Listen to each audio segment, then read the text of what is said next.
Viskas prasidėjo nuo tavo skambučio man. Viskas prasidėjo nuo ten būti čia, kad aš pamačiau spektaklį. Ten būti čia, va.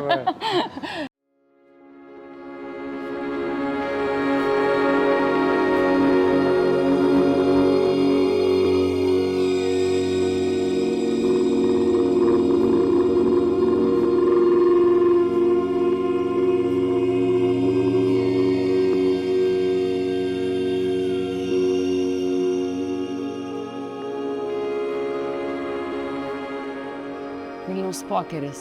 O kas galėtų jo imtis? Oskaras Koršunovas. Kodėl?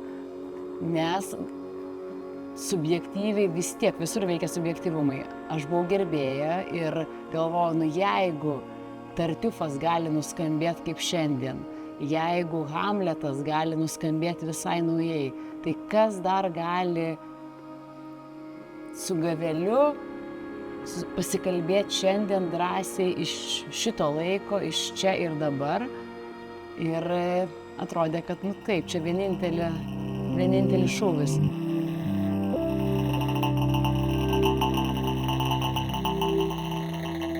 Įdomu, šitą parodą kažkaip tai jungiasi su pačiu, su to Libeskindo DNR, nes jau šitie laiptai tampa kaip įvadas į visą Gintaro Makarevičiaus labirintą, kuris yra visiškai pakeičia Libeskindo erdvę, o kartu yra toks labai libeskindiškas.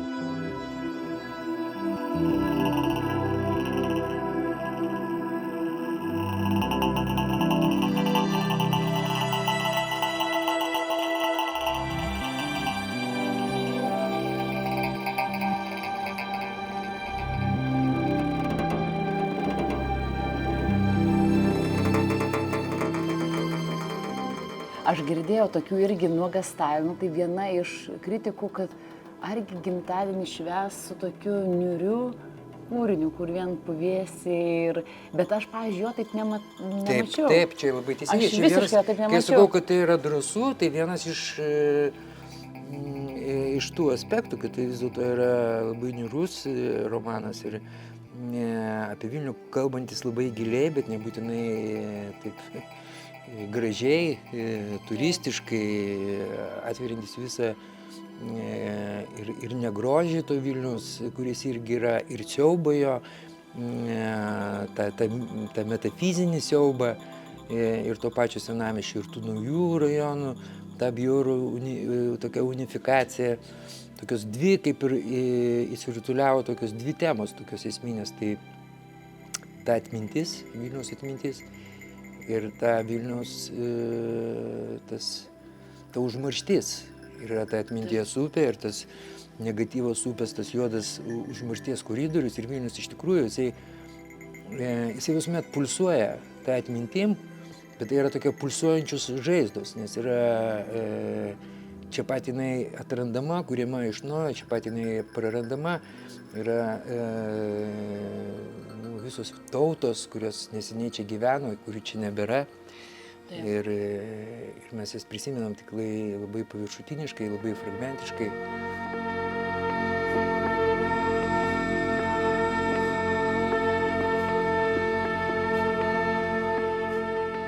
Kad romanas vis dėlto yra apie 8-9 dešimtmetį, 7 dešimtmetį, gal ir užgriebė dar ankstesnius laikus, ten taip viskas viename, kaip pats Gavelis rašė, tie laikai sukasi, pats jisai išėjo 89-ais ir pats romanas tos prošvaistės nelabai turi, bet mes, kaip vėliau gyvenę ir papuolę į 10 dešimtmetį, 90-uosius to laukinio kapitalizmo, kuris buvo gana visoks buvęs, bet atsidaro ŠMC, pradeda vykti visiškai kažkokie nauji dalykai mene ir per tą dešimtmetį mes išėjom į dabartį ir į ateitį. Va tai suteikė, man atrodo, parodai ir didesnę apimtį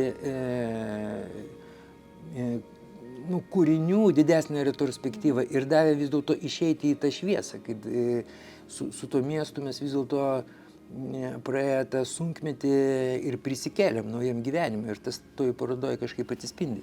Aš labai ką visą laiką irgi spaudžiau per mūsų kūrybinį procesą, kad jinai nevirstų linija nuo ten iki čia, bet kad tai yra tokia spiralė ir kad toj spiraliai, žiūrint, kuriam taške tu įšoki ją ir gali išgyventi labai šviesų laiką, gali labai tamsų.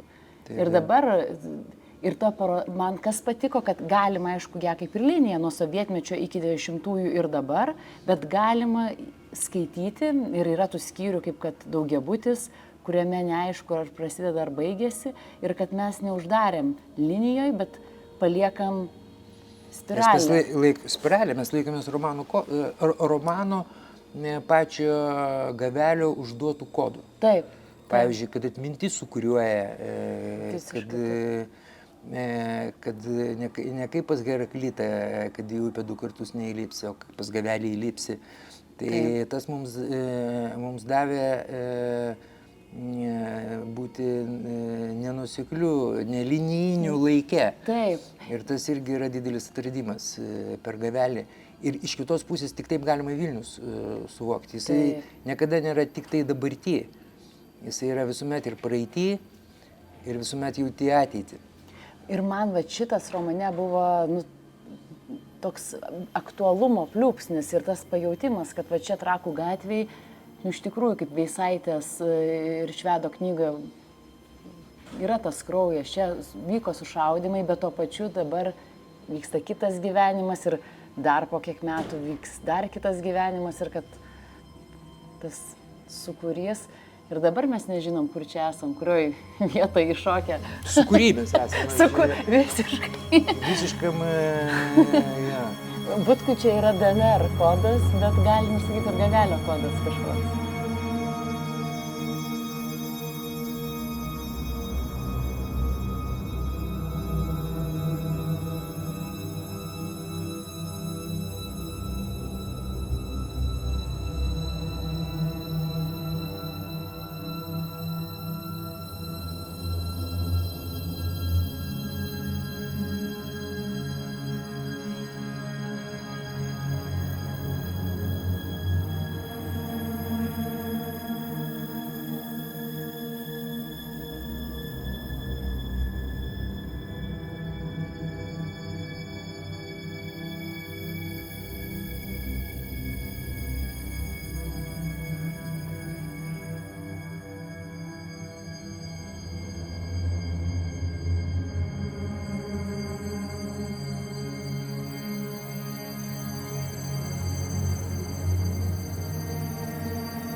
Man buvo labai įdomu, nes paauglystėje Gavelio knyga, aišku, buvo labai svarbi kaip ir pokeris, kaip ir džiazas. Ir tiesiog čiupau visą tą medžiagą, galvodama kartu ir apie meno kūrinius.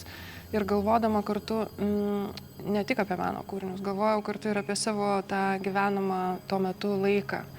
Nes vis tiek aš tokia buvau jau pakankamai sąmoninga, turiu vyresnį brolį ir aš su juo labai daug kur dalyvavau. Būtent... Man atrodo, čia buvo svarbiausias dalykas mums visiems. Taip.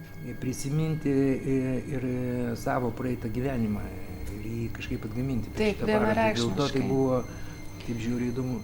Ir vat aš iškart prisiminiau ir tavo Oskarai spektaklius, nes tai buvo kultiniai spektakliai, mes juos žiūrėjom ne po vieną kartą. Senio 2 tai iš viso citatom keliavo.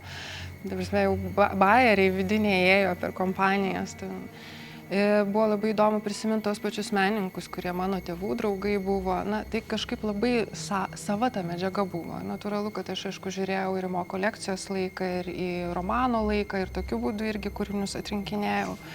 Tai natūralu, kad, tokie iš pradžių klasikiniai dalykai, po to tokie mūsų jau žinomi autoriai. Bet norėjosi kabinti ir šiuolaikinius menininkus, taip pat vesti tą dialogą, taip atsirado ir šiuolaikiniai menininkai. Dovilė prisijungė iš tikrųjų tokį labai sveiką, įnešė žvilgsnį apie šiuolaikinę visuomenę ir kaip jinai kinta, ir tą sveikstantį protą. Ir ten parinko menininkus. Labai svarbu buvo parodyti nepriklausomybės pradžios menininkus, kas tarsi žvelgiant iš romano pozicijų, jau galėjome to ir nebekabint laikotarpio. Bet 89 plus metai, jie buvo labai svarbus meno lauke. Sunku buvo ilgą laiką man suvokti apimtį. Ir pradžioje pamenu, kad tas erdvė atrodė labai didelė. Bet čia matyt padėjo tavo architektūros studijos, nes tai ir teatre labai padeda ir čia. Iš tikrųjų, tiesiog reikia būti architektu, kad tokį sukomponuoti. Na taip. Tokios dvi duotybės, nuo kurių aš negalėjau niekur dingti. Ta esama erdvė architektūrinė ir kūriniai meno. Ir kai jau buvo kažkaip tapo aišku, kokie kūriniai bus toj parodoj, tai va tada prasidėjo, tas jau labai ganėtinai tikslingas to labirinto kūrimas.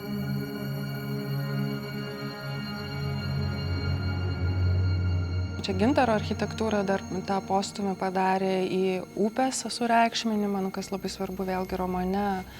Tai man asmeniškai buvo labai svarbu kurti dėlioti upės dokumentiką.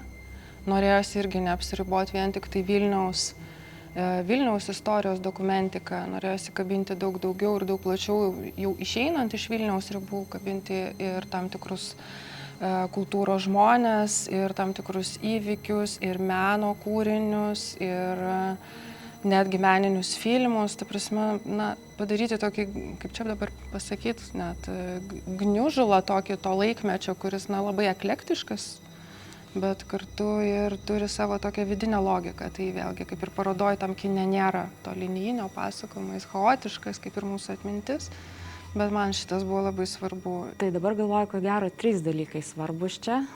Vienas tiesiogiai su Oskaru susijęs. Ir tai yra tai, kad kai atkeliavo teatras į parodą, tai yra mes sujungiam parodą klasikinę prasme ir teatrą, mums tai iš tiesų atvėrė duris eksperimentam ir galėjom juos sau leisti. Tai pavyzdžiui, dėl to į parodą atkeliauja solo ansamblio muzikos klipas.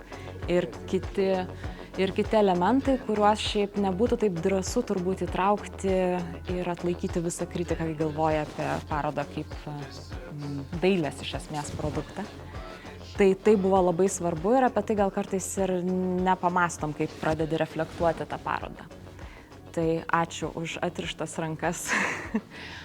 Kitas dalykas, kai prisijungiau prie komandos, turbūt man irgi buvo iš kitos pusės negu aš pratus. Nes šiaip aš savo dailę ir jos studijas pradėjau nuo baroko. Čia yra mano sritis, visas jausmas, kraujas, emocijos ir visa kita. Tai prie šitos komandos turbūt prisijungiau kaip protestantas su tekstu ir daugiau logikos, mažiau jausmo. Nes buvo užduotis, reikia nepamiršti, kad turbūt įgarsinti ir patį romaną, kuris čia žaidžia citatomis erdvėje. Mes taip apsitarinėjom kokias citatas, bet čia reikėjo eiti per visą romaną ir jos iš tikrųjų labai gerai išrinktos tos skirtinės citatos kiekvienai, kaip aš vadinau, stacijai tos kelionės.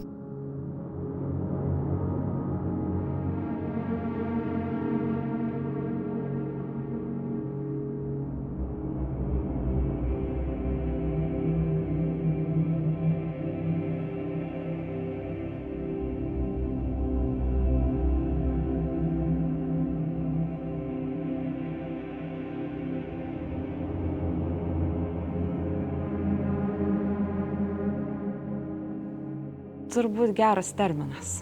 Už to galima ir kabintis, už stacijų, kur susijungia viskas tekstas, menas, teatras. Tai čia irgi šitos parodos ypatybė. Irgi leidusi beje eksperimentuoti. Ir galvojant dar, grįžtant tiksliau prie meno kūrinių, turbūt tai, kad mes švenčiame vis tik Vilniaus jubiliejų, šiek tiek pačią parodą, kaip ir Gavelis kūrė Vilniaus mitą, mes irgi kūrėme Vilniaus mitą, bet kartu ir Vilniaus pokerio mitą. Ir nesinorėjo, galvojant apie šitą temą, koncentruotis į sovietmetį. Mes jau laisvi ir sveikstantis, gal kai kas ir visai pasveikę žmonės, tai norėjosi tada turėti lygiavertį santykį tarp Sovietijos laikotarpio, tarp to 20 amžiaus antros pusės modernizmo ir šių dienų meno lauko. Tai 3 aspektai vėl labai logiškai suskaičiavau. To praeities pasaulio, to šalies, čia yra labai daug. Tai yra visai kitoks ir dėka jūsų didelio dalimi yra požiūris ne iš vidaus, o iš šono. Ir tai duoda tokį nebeslegiantį kažkokį tai jausmą. Tu eini kaip pro praeities reliktus, o iš kitos pusės atgimsta atmintis, vertinimai, o galbūt jauniems žmonėms tiesiog įdomu, kaipgi ten kas buvo. Čia tai irgi toks įdomus dalykas.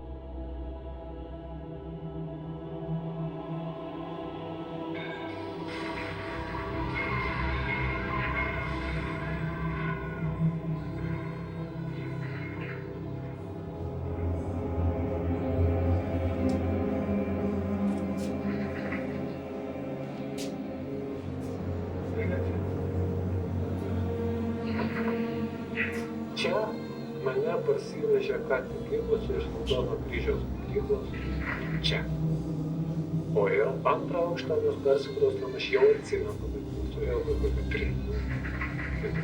Nes jau prisimenu kraustymus faktą. Tam matyt nedalyvavau, ačiū. O aš čia gyvenau metų prieš 40. Nuo gimimo iki 11 aktyvų. Čia mano kiemas. Čia yra garsioji bažnyčia, kuri pakliuvo į Vilniaus bokštą. Tai yra šita bažnyčia, jis pakliuvo ne taip, kaip jis dabar atrodo, ar ne taip, kaip jis dabar atrodo. Jis pakliuvo tokia išnyka mano galvoje, bet čia iš tikrųjų unikalus numeris. Tai yra unitų kažkokių iškrypusių pravoslavų neteisingų bažnyčia ir vienuolynų. Tas dailės pasaulis buvo aplipęs patį visaip kaip ir labai giliai ir jo daug, jo nereikėjo visai pristatinėti, kas atrodė iš pradžių, teatro režisierius, tai jau čia kolekcija, tai mes rodysim, pristatysim, bet jinai buvo jau. Bet man buvo svarbu labai, kad tie darbai sąveikautų kaip personažai tarpusavį ir patys menininkai. Nes labai daug menininkų šitų aš tiesiog pažinojau, kurie buvo mano tiesiog draugai. Ir aš be jų nelabai įsivaizduoju Vilniaus.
Statėm Barcelonai spektaklį. Tu ten kaip pamyšęs bėgioji su mikrofonu po Barceloną ir įrašinėjai viską, tuos visus Barcelonos garsus. Ir aš pagalvojau, kokia gera idėja. Ir jau tada pagalvojau, kaip būtų faina taip prasieiti su to tavo tokiu kažkokiu ten stebuklingų, sinietiškų, labai tokių krūtų mikrofonų po Vilnių ir įrašyti Vilniaus garsus ir kad tie Vilniaus garsai nejučia skverbtųsi į lankytojų, brūkšnelį žiūrovų pasąmonę. Ir tai buvo pirminė idėja, bet aišku, daug kas keitėsi ir kiekviena stotelė turi savo garsą, savo muziką, upė savo, pradžioje savo, Narutį savo, kulminacija matyti yra tam juodajam užmaršties koridoriuje. Viską tai pereina po to į Ganelino Čekasino Tarasovo trio. Ir viskas pereina kažkaip vienas iš kito. Viena liejasi, vieni garsai persilieja su kitais. Kartais tu jų negirdėjai, bet jie veikia. Ir dabar, kai mes darom šitą interviu ir kai išjungiam tos garsus, kažkas tarsi numirė, tarsi nejauku sėdėti. Ir aš, pavyzdžiui, visiškai dabar neįsivaizduoju, tiesiog neįsivaizduoju. Man yra kaip atjungta paroda, aš neįsivaizduoju jos be šito, be muzikos. Mes turim, reiškia, senovinės nuotraukas iš 19 pabaigos, 20 pradžios. Tai yra garso fotografija, kuri irgi gali pasakyti apie miestą, apie žmonės, apie kažkokią kultūrą. Net tam tikrą prasme yra apranga, stilių, dizainą.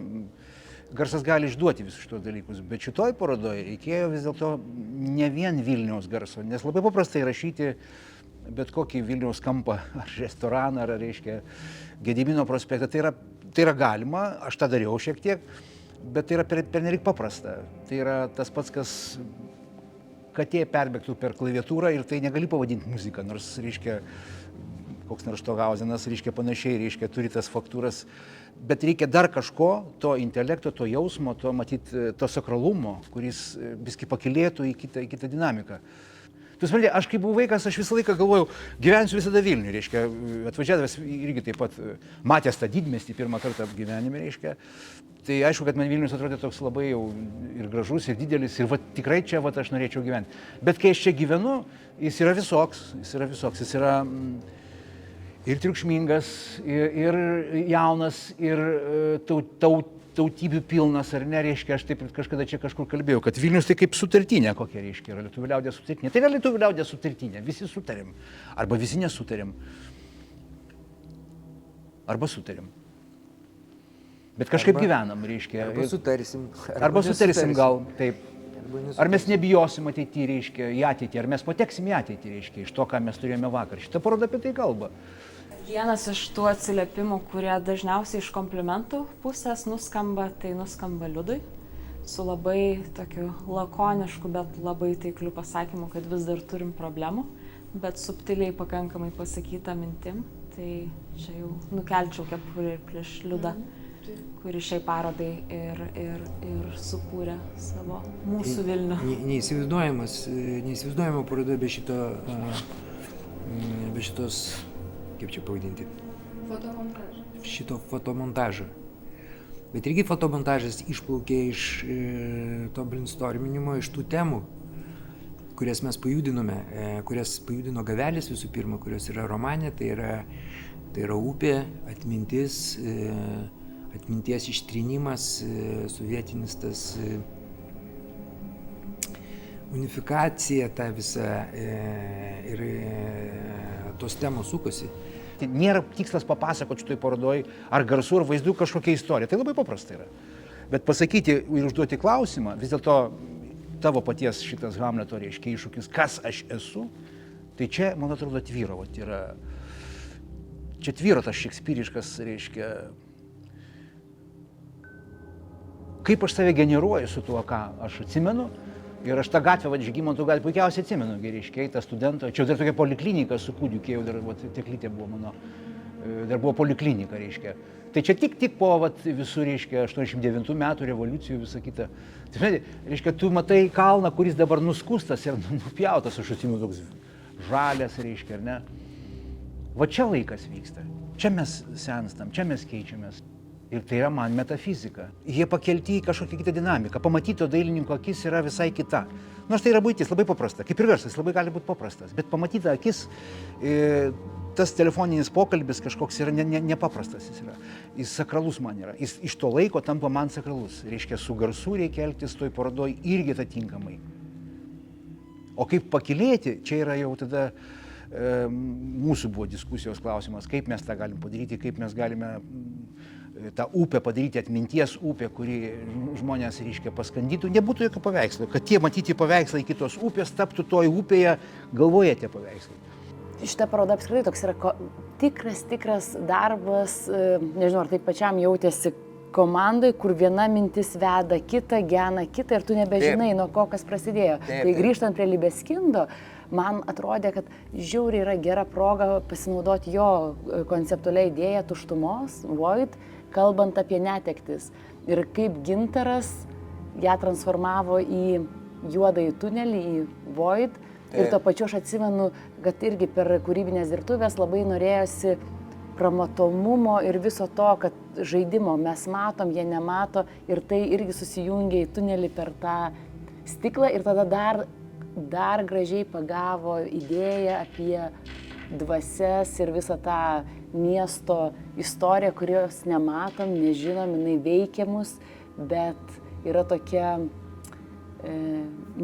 iš dalies nepermatoma. Tai tas tunelio ir stiklo sužaidimas, man atrodė, ir referencija į Libeskindą, kad tai yra žiauriai gražus momentas. Čia buvo toksai labai kolektyvinis, mes pastoviai brainstorminom. Taip. Ir man labai įdomu, kaip iš to proceso, bet beje, aš taip ir spektaklius statau. Kaip atsiranda iš tų žodžių, išmestų, ištartų, visų pirma, pačio gavelio, jo mes buvom pasąmoniniai užkoduoti.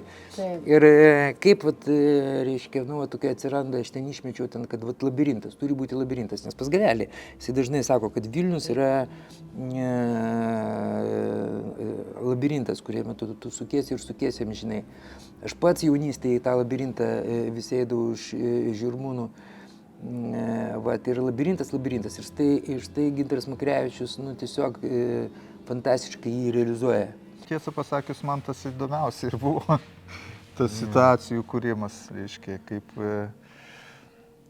aišku, dėl visų pirma, dėl teatrinės patirties, dėl to laiko, kurį aš esu, reiškia, praleidęs teatre, kurdamas scenografijas, tai šitie be abejo, visa kūrybinė patirtis, jinai turėjo savo įnašą šitoj parodoj. Tai yra teatras, iš vienos pusės reiškia toks visai naujasis teatras, kažkoks naujos formos teatras. Tai yra visiškai ateities, reiškia, ir į ateitį pateksim ne visi su tokiu teatru. Beje, ten aš labiausiai pasijuntu teatre. Mano pirmas įspūdis teatre buvo toksai, kad tais laikais, tam praeitam tūkstantmetyje, toj šaly, kurios, ačiū Dievui, nebėra, Sovietijoje gilioj, mus darželinukus nuvedė į teatrą. Ir man ten visai buvo tų mažai metų ir vienu žodžiu ten pradėjo tai, kas pradėjo vykti, ten tą baisį raganą bėgioti ir aš nesupratau, ar čia tikrovė, ar čia tikra ragana, ar ne, kažkaip telike tai aš suprasdavau. Multikas jisai paišytas, tai suprasdavau, kad tai yra kaip tai kažkokia tai... Naratyvas, kuris juda, bėga. Jo, ir kad tai ne visai, kažkokia pasako. Čia aš nebesupratau, ar čia tikra, ar čia gyvenimas, ar čia aš patekau pas tą raganą ir kai užgeso šviesa, ta prasme, į sceną ėjo vilkas ir šoko nuo scenos į salę ir užgeso šviesa. Aš dingo visą salę, visi kiti tie žiūrovai, aš pasijutau tamsoj vieną su vilku.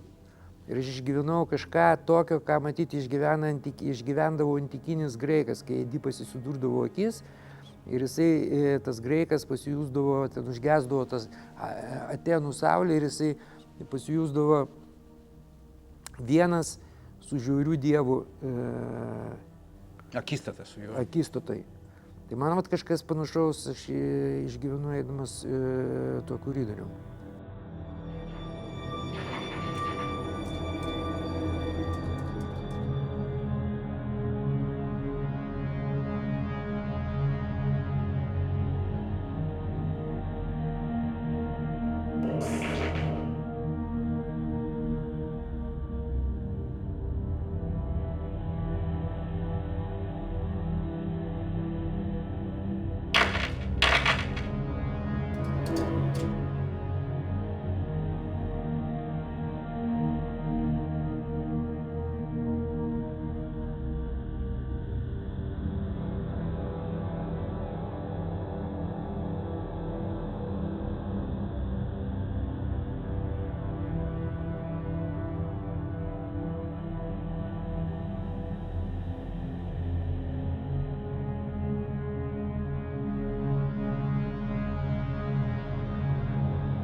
Galima pasakyti tai, kad kai kurie menininkai tarsi išgyveno, kurie dalyvauja čia ir dar yra gyvi, išgyvena tam tikrą renesansą, pamatė vėlgi savo kūrinius čia, visiškai iš naujo įsikvėpė ir tarsi iš naujo pergyveno tą Vilniaus legendą, tą realybę.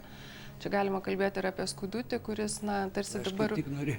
Jis dabar tarsi kūrė, tokius estetiškus Vilniaus peizažus, bet šita paroda, ta Vilniaus pokerio knyga jam iššaukė tą pirminį, kai jis atvažiavo iš kaimo į Vilnių, kokį jis Vilnių tada matė, surrealistinį, pilną tokių visokių pagundų, mistifikuotą, tokią erotišką, aišku, priklausomai nuo to, kuris gyveno ir ką jis stebėjo. Ir labai gražu, kad jisai savo kūrinį šitoj parodoj, jis nesukūrė naujo kūrinio. Jis realiai sužaidė pokerį, bet sužaidė su pačiu savim ir su gavelio pokeriu, nes šitas kūrinys yra sudarytas iš jo senų, pirmųjų Vilniuje sukurtų kūrinių citatų. Tas labai gražu yra. Ir labai gražu, kad šita paroda tarsi numatė tam tikrus dalykus į priekį, kaip kad panaudojo tam tikras aplinkybės, kaip kad Rakauskaitės čia yra kūrinys, kuri dabar gavo nacionalinę premiją, yra Rožanskaitė, kuri vis tiek, kai pasakoju žmonėm parodoj, pabrėžiu tai, kad jinai bus Venecijos bienalėj. Vėl iš naujo visai žmonės mato šitą dalyką. Iš naujo 90-ųjų kartos menininkus visiškai pamatė. Ir tai toks pretekstas kalbėtis iš tikrųjų iš naujo apie mūsų dailės istoriją ir apie tam tikras asmenybės Vilniaus kontekste. Kaip jūs nepasiklydot jau po to toj visoje medžiagoje, kurią išprovokavo gal pats sumanymas, romanas, tas didelis laikotarpis, kuris čia apimtas toje parodoje? Aš sakyčiau, prieš tai kalbėjau apie logiką, dabar pasakysiu žodį ir intuicija, kur tu kartais tiesiog jauti, arba šitas vaizdas kalbasi su šitu ar ne. Aišku, svarbu nepabėgti ir nuo konteksto, tai save gaudyt pastoviai, kad nežaistum per daug, bet kartu ir išlaikytum tą antrą sluoksnį, ne tik chronologiją ar autoriai, bet kartu kaip ir visi šitie personažai kalbasi.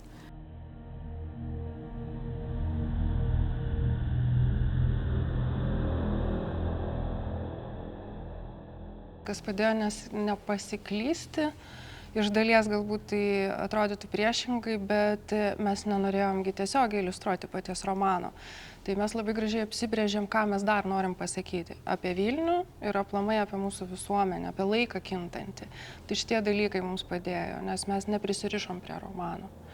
Jeigu būtume prisirišę, galbūt tai buvo kitaip. Ir va čia labai momentas įdomus, kaip žmonės iš šono ateina su išankstiniu nusistatymu, kad čia bus romano iliustracija ir kokios tada kyla diskusijos, kaip kad pavyzdžiui, kodėl čia atsiduria Gečas. Ne? Mums jis atsiduria natūraliai, nes tai yra laikmečio tikrai toks personažas stiprus ir kontroversiškas. Kitiem tai atrodo, kad jo čia, jeigu žvelgti iš Gavelio pozicijos, jo turėtų nebūti, nes jis yra kanukas. Bet mums tai kaip tik yra šitoje vietoje reikalinga parodyti ir tokį personažą. Tai, na, tas mūsų biški platesnis žvilgsnis mums leido plačiau pažiūrėti ir susikurti savo vidinę struktūrą formuojant parodą ir kartu iššaukė žiūrovų labai įdomias diskusijas. Turėjau ne vieną ukrainiečių grupę, menininkų grupės, bet jie čia praleido po 3, viena grupė sakė 4 valandas. Jie sakė, šitą parodą reikia vežti užsienį, kad žmonės pamatytų, su kuo mes turime reikalą. Jie susitapatino, reiškias, jau tas laikas dabartinis, mes kalbam apie praeitį, dabartį, bet jie visą tą tokį vieną mazgą surišo. Ir aplamai labai smagu buvo matyti, kad tas mūsų platesnis pažvelgimas rado labai daug tokių irgi žmonių, kurie nei to Gavelio žinojo, nei jie lietuviai, pavyzdžiui. Tai nežinau, tą struktūrą, aš manau, būtent dėl to mes, kurią mes išlaikė, mums padėjo plačiau kalbėti ir paprašiau kalbėti su žmonėm, kurie galbūt nesusipažinę nei su ta knyga, nei su mūsų galbūt istorija taip stipriai. Kai rengiam parodą, kalbėjausi su viena estė žurnaliste ir jinai kaip tik tuo metu lankėsi Vilniuje ir su pokeriu buvo ir daugiau, ir renginių susiję, ir iniciatyvų. Ir jos klausimas buvo, tai kas jums darosi su to pokeriu? Kodėl? Nes kaip savo užduodi tą klausimą, tai iš tiesų, kodėl, kas čia mums dabar yra? Ar mes vis dar ieškom kažkokio tai Vilniaus įvaizdinimo, kurio tarsi gal nebūtinai ir turim, bent jau iš literatūrinės pusės tokio stipraus, ar mes vis dar tą savo posttrauminį sindromą išgyvenam, ar kas čia yra, ar tai yra kažkoks irgi skandalo momentas, nes Gavelis aštrus. Mums labai daug dar padėjo ir konsultacijos, ir Jūratės Šerškutės visas tas Gavelio išmanimas ir užvedimas, nes jinai mums buvo kartais tokia labai griežta kritikė, peržiūrinti mūsų medžiagą ir labai tiksliai pasakanti, na, kas čia yra taip, o kas jau visai nebe taip. Tai tie dalykai, aišku, irgi labai padėjo.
kūriniai, paroda kėlė daug diskusijų, kėlė daug klausimų labai ir apie pačius menininkus, ir apie laikmetį, ir apie gavelį.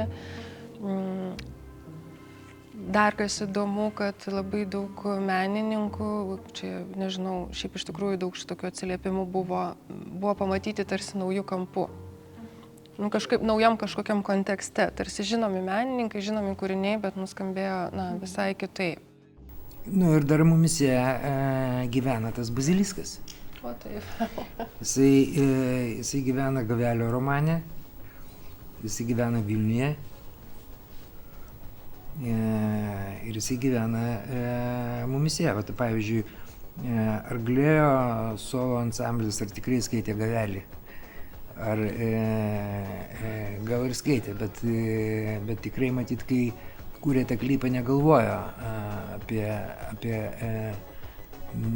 tą romaną, bet tas Baziliskas iš to klipo lenda.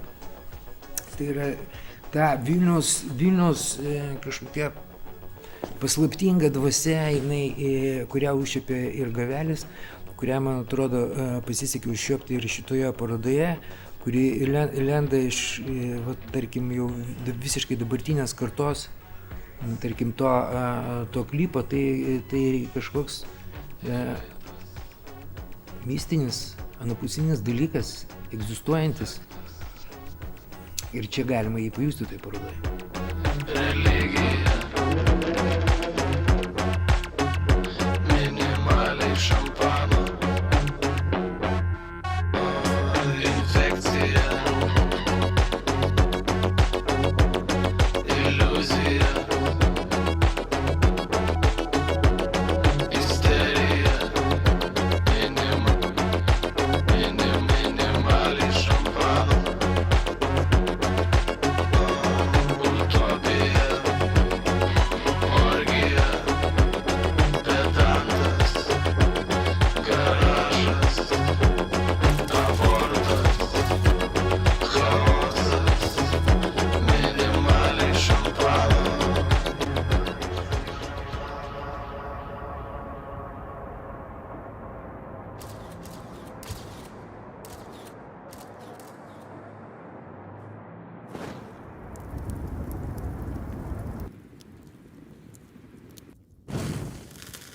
Taip, paroda iš tikrųjų yra apie praeitį, dabartį ir ateitį. Taip.